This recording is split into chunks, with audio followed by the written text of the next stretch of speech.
ധനുഷ്, രജനീകാന്ത് നമുക്കെല്ലാം ഇഷ്ടപ്പെട്ട super star.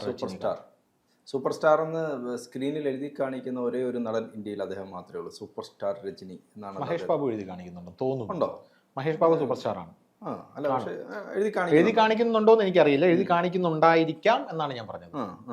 Mahesh Babu Telugu super star ആണ്. അത് ശരി.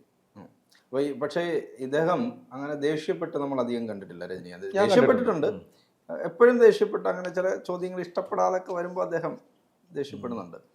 അദ്ദേഹത്തിൻ്റെ വേട്ടയ്യൻ എന്നുള്ളതാണ് പുതിയ സിനിമ. അത് ആ സിനിമയിലെ പാട്ടൊക്കെ വൈറലായി നിൽക്കുന്ന സമയമാണ്. അപ്പോൾ അതിൻ്റെ ഓഡിയോ ലോഞ്ചിന് വേണ്ടിയിട്ട്, ഓഡിയോ റിലീസിൻ്റെ ഭാഗമായിട്ട് അദ്ദേഹം ചെന്നൈയിൽ വരുന്ന സമയത്ത് മാധ്യമങ്ങൾ അദ്ദേഹത്തെ വളയുന്നു, ചോദ്യങ്ങളൊക്കെ ചോദിക്കുന്നു. അപ്പോൾ അതിനിടയ്ക്കൂടെ ചോദിക്കുന്നു, ഉദയനിധി സ്റ്റാലിൻ ഉപമുഖ്യമന്ത്രിയാകുമോ എന്ന് ചോദിക്കുന്നു രജനീകാന്തിന്. അതുവരെ ചിരിച്ചുകൊണ്ടിരുന്ന രജനീകാന്ത് പെട്ടെന്ന് സിനിമയിലെ പോലെ അദ്ദേഹത്തിൻ്റെ മുഖത്തെ ഭാവം മാറുന്നു. എന്നോട് രാഷ്ട്രീയം ചോദിക്കരുത്, പലതവണ ഇത് ഞാൻ പറഞ്ഞതാണ് എന്ന് അദ്ദേഹം പറയുന്നു, നടന്നു പോകുന്നു. ഞാൻ മുമ്പും പറഞ്ഞിട്ടുണ്ട് എന്നോട് രാഷ്ട്രീയം ചോദിക്കരുത്. രാഷ്ട്രീയത്തോട് അത്രയ്ക്ക് വെറുപ്പാണ്. രാഷ്ട്രീയത്തോട് വെറുപ്പായതുകൊണ്ടല്ല, രാഷ്ട്രീയം എന്ന് പറയുന്നത് ഒരു എന്താ പറയുക, രാഷ്ട്രീയം എന്ന് പറയുന്നത് സിനിമാക്കാർക്ക് ചേർന്ന ഒന്നല്ല എന്ന് രജനീകാന്തിന് മനസ്സിലായതുകൊണ്ടാണ് അദ്ദേഹം രാഷ്ട്രീയം എന്നോട് ചോദിക്കരുത് എന്ന് പറയുന്നു. പക്ഷെ അദ്ദേഹം രാഷ്ട്രീയത്തിൽ ഇറങ്ങാൻ എത്രയോ തവണയൊന്നും തയ്യാറെടുത്തില്ല. അദ്ദേഹം ഞാനിപ്പോൾ വരും എന്ന് പറഞ്ഞുകൊണ്ടിരിക്കുകയായിരുന്നു. അതിനുശേഷം അവസാന ഘട്ടത്തിൽ വരാനുള്ള തയ്യാറെടുപ്പ് നടത്തി. അപ്പൊ തന്നെ അദ്ദേഹത്തിന് മനസ്സിലായി ഇത് എനിക്ക് പറ്റിയ ഫീൽഡല്ല. മനസ്സിലായല്ലേ? അപ്പൊ തന്നെ രജനിക്ക് മനസ്സിലായി ഇത് എനിക്ക് പറ്റിയ ഫീൽഡല്ല എന്നുള്ള സംഭവം. അങ്ങനെയാണ് അദ്ദേഹം അതിൽ നിന്ന് പിൻവാങ്ങുന്നത്. അല്ലേ? അപ്പൊ ഇത് പറയുന്നതിന് മുമ്പ് എനിക്ക് ആദ്യം ഒരു കാര്യം പറയണം. കഴിഞ്ഞ ദിവസം ഞാനും ജോണേട്ടനും കൂടെ വിജയിയെ കുറിച്ചൊരു സ്റ്റോറി. തമിഴ്നാട്ടിൽ വിജയിയുടെ കയ്യിൽ നിന്ന് ഇത്ര പ്രതീക്ഷിച്ചില്ല. കാരണം വിജയ്ക്ക് ട്രോൾ മഴയായിരുന്നു തമിഴ്നാട്ടിൽ. ട്രോൾ മഴയാകാനുള്ള പ്രധാനപ്പെട്ട കാരണം വിജയ് നമുക്ക് ഓണാശംസ നേർന്നതാണ്. അതായത് തമിഴിൽ പുത്താണ്ടുണ്ടായിട്ട് എന്തുകൊണ്ട് വിജയ് നേർന്നില്ല, നമുക്ക് ഓണാഘോഷം നേർന്നു. അപ്പൊ അതിനകത്ത് നമ്മൾ പറയുന്നതിന് താഴെ ഒരുപാട് വിമർശനങ്ങൾ എന്നെ സംബന്ധിച്ച് വന്നിട്ടുണ്ട്. കാരണം ഞാനൊരു രജനീകാന്ത് ഫാൻ ആയതുകൊണ്ട് വിജയിയെ കരുതി കൂട്ടി വിമർശിക്കുന്നതാണെന്നാണ് കേരളത്തിലെ വിജയ് ഫാൻസ് പറയുന്നത്. അതിൽ ഞാൻ കമന്റ്സ് വായിച്ചു നോക്കി. അതിൽ ഒരു കമന്റ് സ്ട്രൈക്ക് ചെയ്തു. അതായത് ശ്രീജിത്ത് ദാമോദരൻ എന്ന് പറയുന്ന ഈ പുള്ളിക്കാരൻ ഒരു ഇൻസ്റ്റാഗ്രാം സെലിബ്രിറ്റിയാണ്. ഇൻസ്റ്റാഗ്രാമിൽ അവരുടെയൊക്കെ എന്താണ്, ഇയാൾ വരയ്ക്കുന്ന ഇയാളുടെ മുഖത്ത് ഇയാൾ തന്നെ മേക്കപ്പ് ചെയ്യും. അങ്ങനെ മേക്കപ്പ് ചെയ്ത് ഇയാൾ ചെഗുവേര, പിന്നെ വിജയുടെ ഹാർഡ് കോർ ഫാനാണെന്ന് എനിക്ക് തോന്നുന്നു. എനിക്ക് നേരിട്ട് പരിചയമില്ല. അപ്പൊ പുള്ളി പറയുന്നത് KVN, ഞാൻ അതിൽ പറഞ്ഞിട്ടുണ്ട്, അതായത് വിജയുടെ അടുത്ത സിനിമയ്ക്ക് വിജയ്ക്ക് കിട്ടുന്ന പ്രതിഫലം 275 കോടിയാണ്. അത് വിജയ്ക്ക് തന്നെ കൊടുക്കും പോലെയാണ് എന്ന് ഞാൻ പറഞ്ഞു. അതിന്റെ പ്രധാനപ്പെട്ട കാരണം അതിനകത്തൊരു രാഷ്ട്രീയമുണ്ടെന്നാണ് ഞാൻ പറഞ്ഞത്. അതിനകത്തുള്ള രാഷ്ട്രീയം എന്ന് പറഞ്ഞു കഴിഞ്ഞാൽ, വിജയ് സിനിമയിൽ നിന്ന് രാഷ്ട്രീയത്തിലേക്ക് ഇറങ്ങുമ്പോൾ പല ആൾക്കാരും വിജയെ നോക്കി ചോദിക്കാൻ പാടില്ല, കൂടുതൽ പണം ഉണ്ടാക്കാനല്ലേ നിങ്ങൾ രാഷ്ട്രീയത്തിലേക്ക് ഇറങ്ങുന്നതെന്ന്. അപ്പൊ വിജയ്ക്ക് പറയണം, അതായത് 275 കോടി എന്ന് പറഞ്ഞാൽ തമിഴ്നാട്ടിലെ അല്ല എന്തിനു പറയുന്നത്, ഇന്ത്യയിൽ തന്നെ ഏറ്റവും കൂടുതൽ പൈസ വാങ്ങിച്ചുകൊണ്ടിരുന്ന ഒരു നടനായിരുന്നു ഞങ്ങളുടെ വിജയ് സാർ. ആ വിജയ് സാറെ രാഷ്ട്രീയത്തിലേക്ക് അങ്ങനെ പിന്നെ സിനിമയിൽ തന്നെ നിന്നാൽ പോരെ, പിന്നെ എന്തിനാ രാഷ്ട്രീയത്തിലേക്ക് വരുന്നത്? വേറും മനുഷ്യ സേവനം എന്ന് വിജയ്ക്ക് പറയണം. അതിന് പൊളിറ്റിക്സ് ആണ്. ഇത് പൊളിറ്റിക്സിൽ ഞാൻ പറയട്ടെ, എല്ലാം പൊളിറ്റിക്സ് ആണല്ലോ. അപ്പോൾ അതുകൊണ്ടാണ് വരുന്നതെന്ന് ഞാൻ പറഞ്ഞിരുന്നു. അപ്പോൾ ഈ പുള്ളിക്കാരൻ ഇട്ടിരിക്കുന്നത് KVN പ്രൊഡക്ഷൻസ് ആണ് T69 ചെയ്യുന്നത്. അത് കർണാടക ബേസ്ഡ് ഡിസ്ട്രിബ്യൂഷൻ കമ്പനിയാണ്, അല്ലാതെ തമിഴ്നാടുമായി ഒരു ബന്ധവുമില്ല എന്നാണ് ഈ പുള്ളിക്കാരൻ പറയുന്നത്.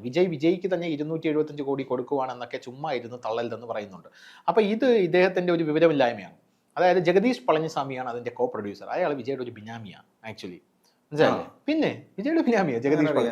പിന്നെ KVN പ്രൊഡക്ഷൻസ് ഈ T69 ചെയ്യുന്നു എന്ന് പറയുമ്പോഴും KVN പ്രൊഡക്ഷൻസ് വലിയ പ്രൊഡക്ഷൻ ഹൗസ് തന്നെയാണ്. ഇപ്പൊ തന്നെ ഗോട്ട് എന്ന് പറയുന്ന സിനിമയ്ക്ക് 400 കോടിയാണ് അതിന്റെ പ്രൊഡക്ഷൻ കോസ്റ്റ് എന്ന് അതിന്റെ പ്രൊഡ്യൂസർ വന്ന് തള്ളിയതാണ്. 400 കോടിയാണ് പ്രൊഡക്ഷൻ കോസ്റ്റ് എന്ന്.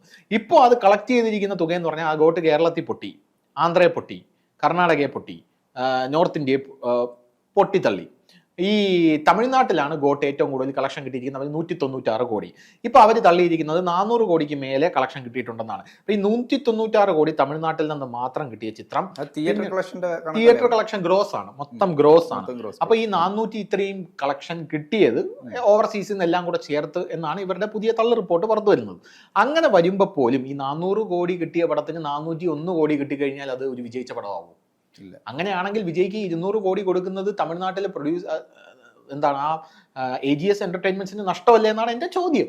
ഈ 400 കോടി നമ്മൾ ഒരു സിനിമയ്ക്ക് മുടക്കുമ്പോൾ ഈ 401 കോടി കിട്ടിക്കഴിഞ്ഞാൽ പ്രൊഡ്യൂസർക്ക് അതിൽ നിന്ന് ഒന്നും കിട്ടാൻ പോകുന്നില്ല. ഡിസ്ട്രിബ്യൂഷൻ റൈറ്റ്സ്, തിയേറ്റർ റൈറ്റ്സ്, പിന്നെ പ്രൊമോഷൻ, ഇത് ചപ്പ് ചവറ് എല്ലാം പോയി കഴിഞ്ഞ് ഒരു തുക പ്രൊഡ്യൂസറുടെ കയ്യിൽ കിട്ടണമെങ്കിൽ തിയേറ്റർ ഗ്രോസിൽ നിന്ന് കിട്ടണമെങ്കിൽ വലിയൊരു തുക തന്നെ കിട്ടണം. പിന്നെ പോരാത്തതിന് ഇപ്പോൾ OTT ഉള്ളത് കൊണ്ടാണ് പ്രൊഡ്യൂസർമാരൊക്കെ ജീവിച്ചു പോകുന്നത്. OTT പടം എടുക്കും, OTT പടം എടുക്കുമ്പോൾ നമുക്കൊരു തുക അതിനകത്ത് നിന്ന് കിട്ടും. എങ്കിലും 400 കോടി മുടക്കി കഴിഞ്ഞാൽ 500 കോടി രൂപയ്ക്ക് എടുക്കില്ലല്ലോ. അത് OTT-കാർ എടുക്കില്ലല്ലോ, കാരണം തിയേറ്ററിൽ ഓടിയ പടമല്ലേ. തിയേറ്ററിൽ ഓടാത്തതാണെങ്കിൽ നമുക്ക് വേണമെങ്കിൽ ഒന്ന് നോക്കാമെന്ന് പറയും അവർ. അപ്പൊ അങ്ങനെ എടുക്കത്തില്ലല്ലോ. അപ്പൊ ഇവിടെ 275 കോടി രൂപ ഇയാൾ വിജയ്ക്ക് തന്നെ കൊടുക്കുകയാണ്. അതായത് ഒരു സിനിമയുടെ ഫുൾ പ്രൊഡക്ഷൻ കോസ്റ്റ് വിജയ്ക്ക് കൊടുക്കുകയാണ്. അതങ്ങനെ കൊടുക്കാൻ സാധിക്കില്ല എന്നാണ് ഞാൻ പറഞ്ഞത്. ഇപ്പൊ ജഗദീഷ് പളനിസ്വാമി വിജയുടെ അതാണ് ബിനാമിയാണ്, അയാളാണ് കോ പ്രൊഡ്യൂസർ. ഇത് എല്ലാവരും ശ്രദ്ധിച്ചാലും മനസ്സിലാവും, ഇത് എല്ലായിടത്തും നടക്കുന്നുണ്ട്, വിജയ് മാത്രമല്ല, മനസ്സിലായില്ലേ. എന്നിട്ട് ഇവരെന്താ ഇതിലൂടെയൊക്കെയാണ് സിനിമയ്ക്ക് ഇവർ ഹൈപ്പ് കയറ്റാനായിട്ട് ശ്രമിക്കുന്നത് എന്നുള്ളതാണ് പ്രധാനപ്പെട്ട ഒരു കാര്യം. പിന്നെ ഈ പുള്ളി പറയുന്നത് ഇത്രയും പണത്തിന്റെ താരമൂല്യം എന്ന് ചോദിക്കുമ്പോൾ അടുത്തിടെ അഭിനയിച്ച 8 പടങ്ങളും 300 crores പ്ലസ് അടുത്ത നടനാണ് വിജയ് എന്നാണ് പറയുന്നത്. ഈ 8 പടങ്ങളും 300 കോടിയിലധികം വിജയ് നേടി എന്ന് പറയുന്നത്, ഞാൻ ബിഗിൽ എന്ന് പറയുന്ന സിനിമ 300 കോടിയാണ്, അതാണ് വിജയുടെ ആദ്യത്തെ 300 കോടി എന്ന് പറയുന്നത്. പിന്നെ വാരിസ് 300 കോടി നേടി എന്ന് പറയുന്നു. ഈ 300 കോടി നേടിയ വാരിസ് എന്ന് പറയുന്ന ഈ ചിത്രം, ഇതിന്റെ ഡിസ്ട്രിബ്യൂട്ടേഴ്സ് അടക്കം എന്താണ് വിജയ്ക്ക് കത്തയക്കുന്ന ഒരു കാഴ്ച നമ്മൾ കണ്ടതാണ്. അതായത് ഈ പടം നഷ്ടമാണ്, ഇത് തിരിച്ചു തരണം, പൈസ തിരിച്ചു തരണമെന്ന്. വിജയ് അത് കണ്ടഭാവം നടിച്ചോന്ന് എനിക്കറിയില്ല. ഈ 300 കോടി എന്നൊക്കെ പറഞ്ഞ് ഇവർ തള്ളുന്ന സിനിമകൾ തള്ളിക്കഴിഞ്ഞ ശേഷം എന്താണ് എല്ലാ അലയൊലിയും കെട്ടടങ്ങിയ ശേഷം എന്താണ് പിന്നീട് പതുക്കെ ഡിസ്ട്രിബ്യൂട്ടേഴ്സ് ഇങ്ങനെ പൊങ്ങി വന്നിട്ട് ഞങ്ങൾക്ക് അവിടെ നഷ്ടമായിരുന്നു, നമുക്ക് ഇവിടെ നഷ്ടമായിരുന്നു, ഈ നഷ്ടം നികത്തി തരും. ഈ വാരിസിനൊക്കെ അത്തരത്തിലുള്ള വിഷയം ഉണ്ടായിരുന്നു. പിന്നെ ബീസ്റ്റ് അത് 300 കോടി അടിച്ചിട്ടില്ല. 8 പടം അടുപ്പിച്ച് 300 കോടി എന്ന് പറയുന്നത് കൊണ്ടാണ് ഞാനിത് പറഞ്ഞത്. പിന്നെ ലിയോ കറക്റ്റ് ആയിരുന്നു, ആ ലിയോ 600 കോടിക്ക് അടുപ്പിച്ച് ലിയോ പോയിട്ടുണ്ട് എന്നുള്ളത് ഒഫീഷ്യലായിട്ട് അവർ എന്താണ് പറഞ്ഞിട്ടുണ്ട്. അത് പല ട്രേഡ് റിപ്പോർട്ട് അനലിസ്റ്റുകളും തമിഴ്നാട്ടിൽ പ്രൊഡ്യൂസർമാർക്ക് ഒരു അസോസിയേഷൻ, അവന്മാർ ഈ എല്ലാം കഴിയുമ്പോഴും ഒരു കളക്ഷൻ റിപ്പോർട്ട് അങ്ങോട്ട് പുറത്ത് ക്ലൈമാക്സിൽ വിടും. ആ ക്ലൈമാക്സിൽ വിടുന്ന ആ കളക്ഷൻ റിപ്പോർട്ടിൽ അടക്കം ഇതിനകത്ത് ഉണ്ടായിരുന്നു. അതാണ് ഏറ്റവും വിശ്വസനീയമായിട്ടുള്ള ഒഫീഷ്യലായിട്ടുള്ള കാര്യം എന്ന് പറയുന്നത്. അപ്പോൾ ചിലരൊക്കെ തിയേറ്ററിൽ റിലീസ് ചെയ്യാൻ പോലും ഭയന്ന് പടം എടുത്തോടുമ്പോൾ കൊറോണ കാലത്ത് 50% ഒക്കുപ്പൻസിയിൽ 300+ അടിച്ചിട്ടുണ്ടെന്ന് പറയുന്നു.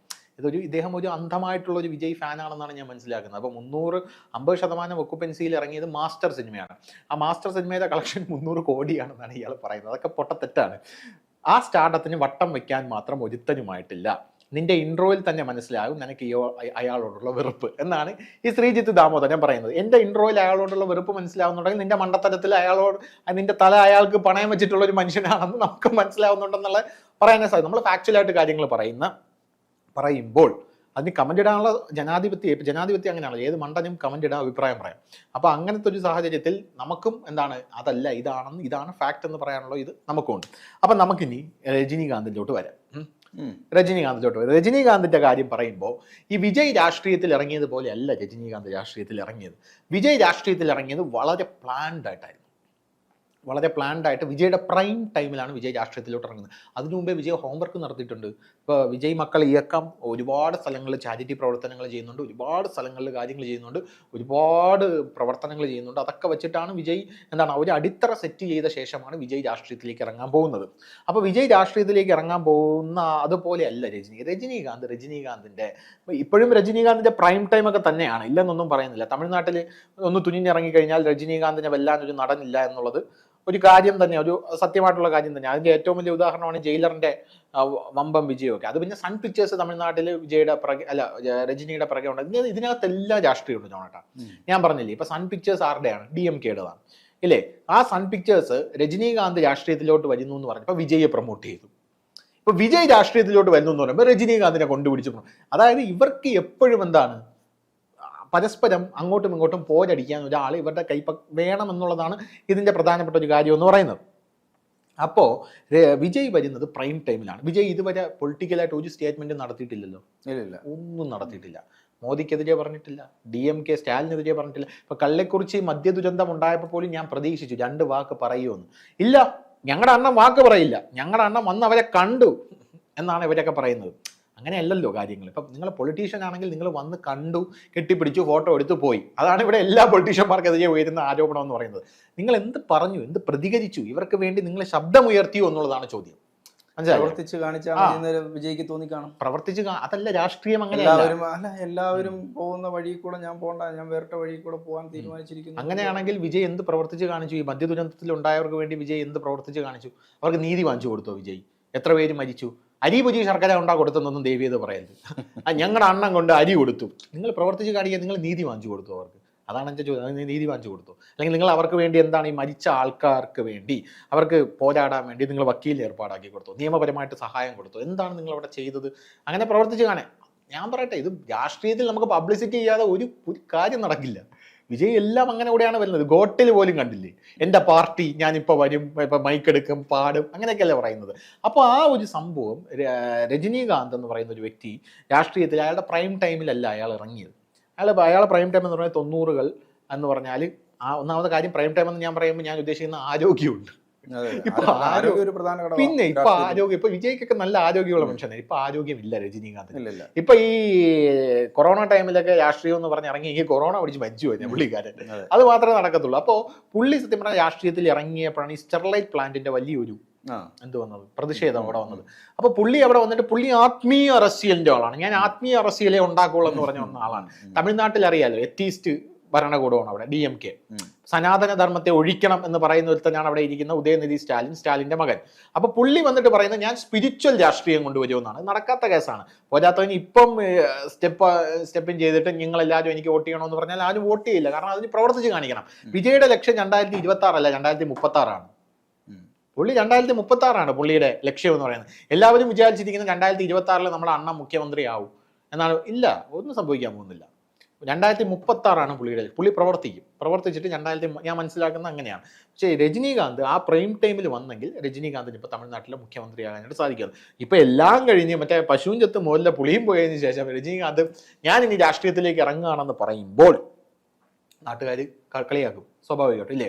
അപ്പൊ സ്റ്റെർലൈറ്റ് പ്ലാന്റിന്റെ വിഷയം വന്നു. പിന്നെ പുള്ളി എടുത്തത് ഒരു BJP RSS അനുകൂല നിലപാടാണെന്ന് വ്യാപകമായിട്ടുള്ള ആക്ഷേപം. തമിഴ്നാട്ടിൽ അത് ഓടുന്നില്ല, BJP RSS. കാരണം തമിഴ്നാട്ടിൽ അറിയാലോ, തമിഴ്നാട്ടിൽ കേരളത്തിനെക്കാട്ടിലും വലിയ ഹേറ്റഡ് ആണ് സംഘപരിവാറിനുള്ളത്. പക്ഷേ ഇപ്പോഴാണ് BJPയുടെ അണ്ണാമലൈ അവിടെ വന്ന് ലോക്സഭയിൽ മത്സരിച്ച് 18% വോട്ട് അവിടെ NDAക്ക് ഉയർത്തിയത്. അത് വലിയ ചരിത്രപരമായിട്ടുള്ള സംഭവമല്ല. 3% വോട്ടിൽ നിന്ന് 18% വോട്ടിലേക്ക് അത് ഉയരുക എന്ന് പറയുന്നത് വലിയൊരു സംഭവമാണ്. അപ്പൊ അങ്ങനത്തെ ഒരു കാര്യത്തിലേക്ക് ഇപ്പോഴാണ് എത്തിയത്. അപ്പൊ രജനീകാന്തിന് ഒരു സമയത്ത് മനസ്സിലായി എന്ന് പറഞ്ഞാൽ ഇത് എനിക്ക് പറ്റിയ ഫീൽഡ് അല്ല എന്ന് മനസ്സിലായി. കാരണം പുള്ളിക്ക് ഈ രാഷ്ട്രീയത്തിൽ ഇറങ്ങി രാഷ്ട്രീയത്തിലേക്ക് വരാൻ പോകുന്നു എന്ന് പറഞ്ഞപ്പോൾ തന്നെ പുള്ളിയുടെ കരിയർ ഡൗൺ ആയി തുടങ്ങി. മനസ്സിലായി. പുള്ളിയുടെ പേട്ട എന്ന് പറയുന്ന പുള്ളി ഒരു സിനിമ ഇറങ്ങിയിട്ടുണ്ടായിരുന്നു, വളരെ ഗംഭീരമായിട്ടുള്ള പടമായിരുന്നു. അത് വേണ്ട രീതിയിൽ ശ്രദ്ധിക്കപ്പെടാതെ പോയി. അത് 250 കോടി മാത്രമാണ് പേട്ടയുടെ കളക്ഷൻ. നല്ല സിനിമയായിരുന്നു. പക്ഷേ തമിഴ്നാട്ടിൽ പോലും വേണ്ട രീതിയിൽ കളക്ട് ചെയ്തില്ല എന്നാണ് മനസ്സിലാക്കാൻ. അങ്ങനെയൊക്കെ വന്ന ഒരു പടമായിരുന്നു പേട്ട എന്നൊക്കെ പറയുന്ന പടം. അതിനുശേഷമാണ് പുള്ളിയുടെ എന്താണ് അണ്ണാത്ത എന്ന് പറഞ്ഞ മോശം പടം മനസ്സിലായില്ലേ. അപ്പോഴാണ് പുള്ളിക്ക് ഒരു ബോധോദയം ഉണ്ടായി, ഇനി ഞാൻ രാഷ്ട്രീയത്തിലേക്ക് വരുന്നില്ല.